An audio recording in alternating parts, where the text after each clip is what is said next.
Shalom, friends. It's Cantor Adam. I want to wish you a happy Adar too.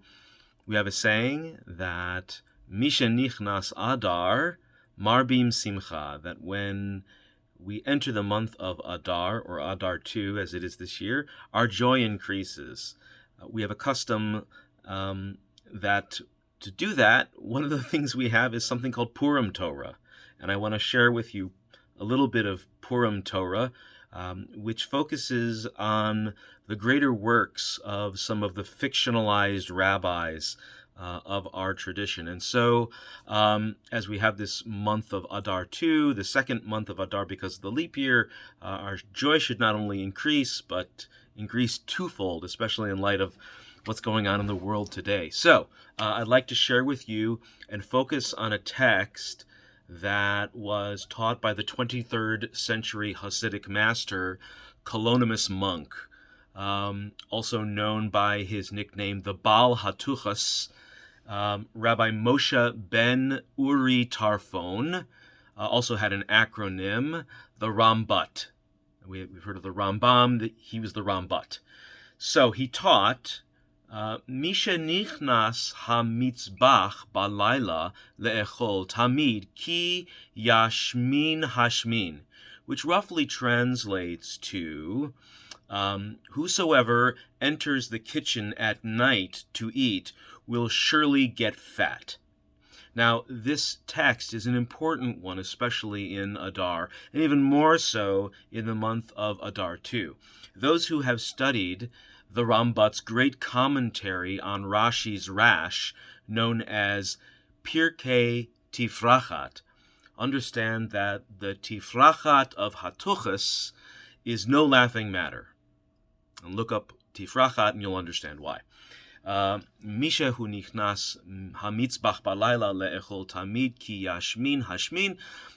The original text for this Mishnah is for this Mishnah about entering the kitchen at night. The tractate is known as Machsechet Sofat. Machsechet Sofat. It's even hard to say. So it's a work of rabbinic fiction whose commentaries have grown so onerous and large throughout the centuries. They're a work so bloated they cannot be efficiently published without destroying entire forests. Of course, we know from the book of Deuteronomy, deforestation is a great concern to Adonai, and is of course banned by the Torah, the Oraita, and therefore this Mishnah, which is rarely published because of the volume of paper it requires, is rarely learned as a result, and that's why you may not have heard of it. Of course, there are exceptions to this, such as those scholars who, like the parak itself warns, are up all night looking at Sefaria online, sitting on their butts and studying obscure fake halakha. And of course, if they're doing so in the month of Adar, and even more so in the month of Adar 2, they're eating hamantashen after hamantashen. So this, you can see where this is going. It may be exactly why the Rambat himself, the Baal Hatuchas, excoriated his own students, who, like good Hasidim, took literally the custom of eating the shrayim, the crumbs, from the plate of their master, and then went on to raid his pantry, his fridge, eat all the ice cream and all the cookies too, but not before finishing the hamantashen, of course.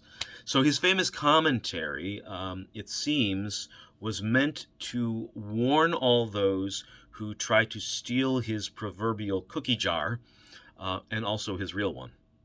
We might take a teaching from this essential lesson that those who eat loads of hamantashen are destined for a Weight Watchers plan, and perhaps even, some say, a gym membership. Others say a brisk walk. This is a machloket that has not been resolved yet. You might think this is the teaching. However, the Baal HaToches actually says something different. He contravenes and says, Lelo hamantashen, ki hakaloriot delifa lelilumui hapriot, that this is not so for hamantashen, that for all the calories, delifa, they leak out through the jelly filling, through the fruit jelly filling. So I think there is an argument to be made that if you're having a chocolate filling, this is not so. But at least for the fruit fillings, the Baal HaToches, the Rambat, says that the calories don't count. So I nevertheless want to encourage you, no matter how you interpret this obscure piece of 23rd century Hasidic halacha, that you should get off your hamantush and get a little exercise this Adar. It's nice out. Take a walk, maybe go to Stepping Stone Park, maybe go to the bakery and get a hamantash and you can work off the calories. Or better yet, come to TBE and pick up your shalach manot bag with a hamantash. It's easy, it's delicious, and the Baal HaToches would surely approve.